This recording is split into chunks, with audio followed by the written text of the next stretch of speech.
Hi students, I hope you are all well. Today we are going to do the 8th chapter, Prevention of Injuries. This is the last chapter for the portion, Prevention of Injuries.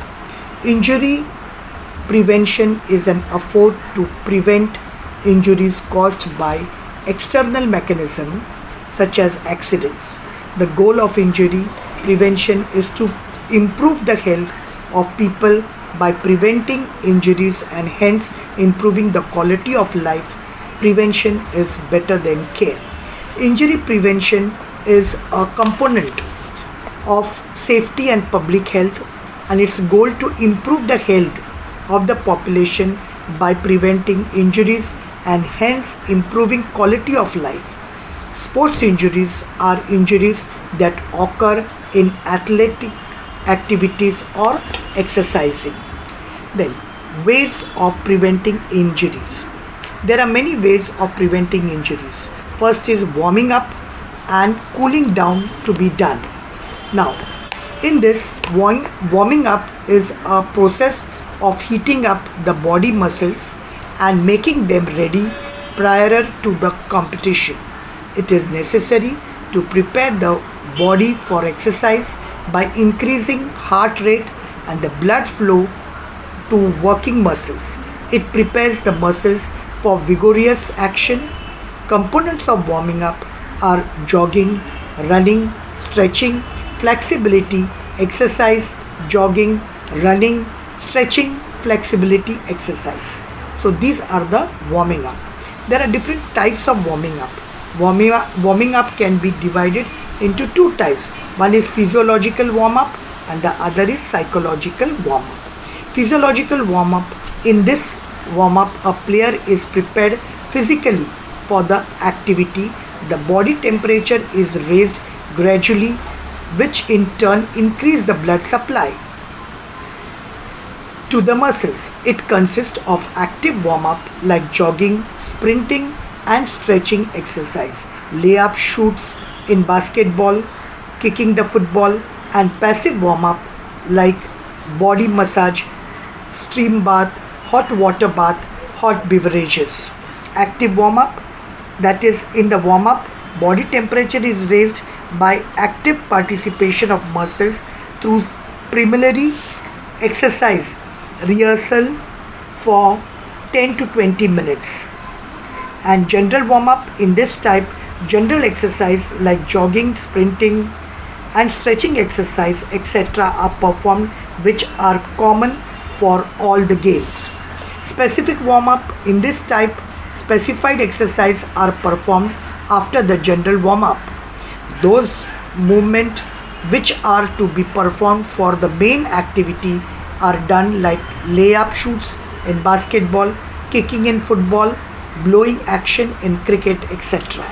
Passive warm up, in this type of warm up, the body temperature is not raised by active participation of muscle, but some methods which increase the blood circulation and activation of muscle like body massage, steam bath, hot water bath, hot beverages etc.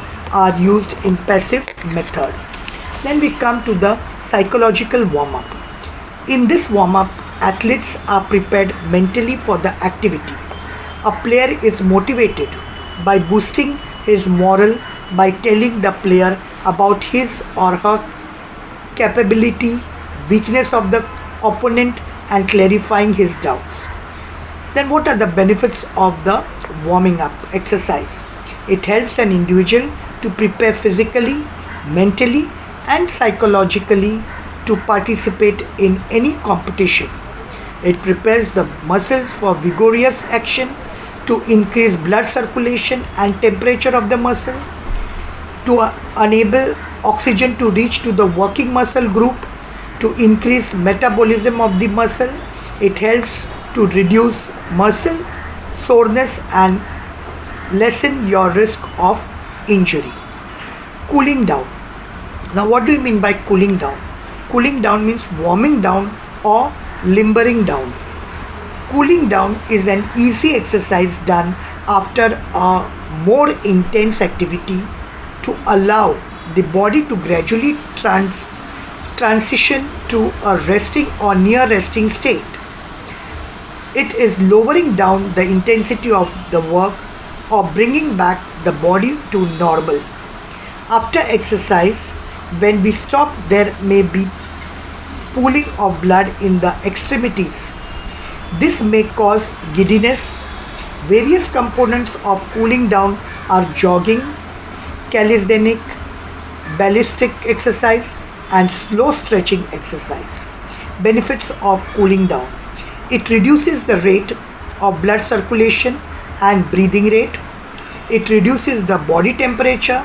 It helps in returning muscles to their initial length and tension.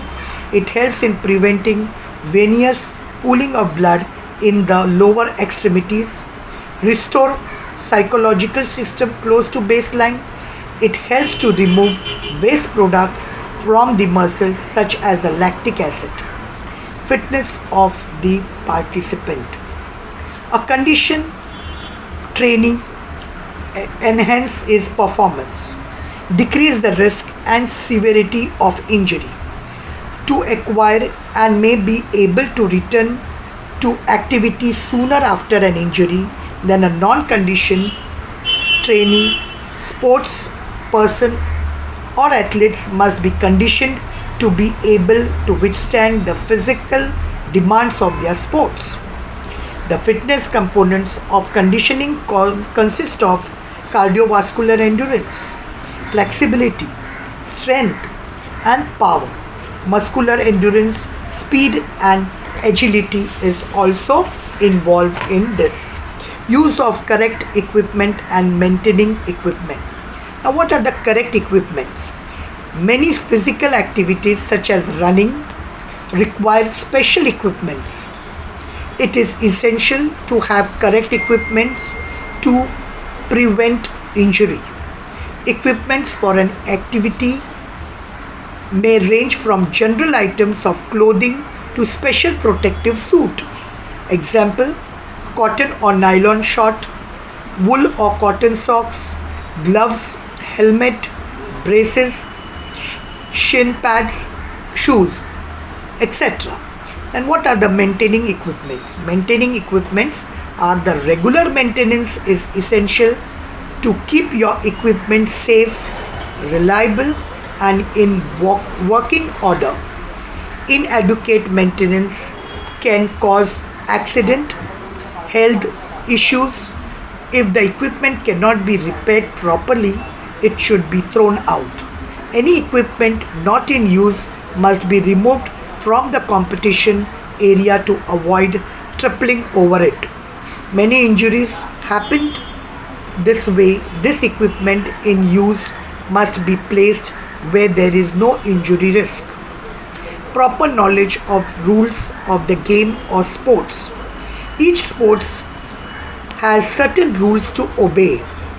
Obey the rules to prevent injury. One of the intentions of the rules is to protect the athlete from injuries. Rules govern things such as access to working safety gear, including helmets, padding, and mouth guards. Rules of the game need to be enforced and sometimes modified for children. Wearing the recommended protective gear. Required and recommended safety gear should be worn according to the activities. All the protective gears such as helmet, gloves, pads, shin guards and mouthpieces, teeth guard and abdomen guard should be worn during practice as well as during matches to avoid injuries. Every game or sports have their own protective gears to prevent injuries. Importance of resting between workouts. The body repairs its own tissue, but it requires its off time every day.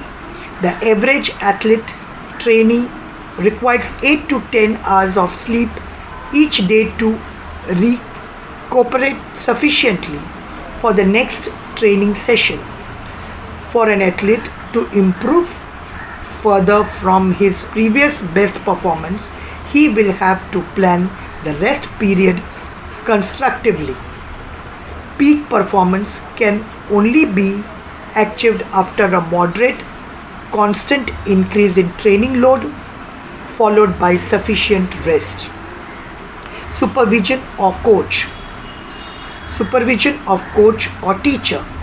A coach or teacher is a person who imparts his or her knowledge to those who wish to learn and benefit from his or her expertise.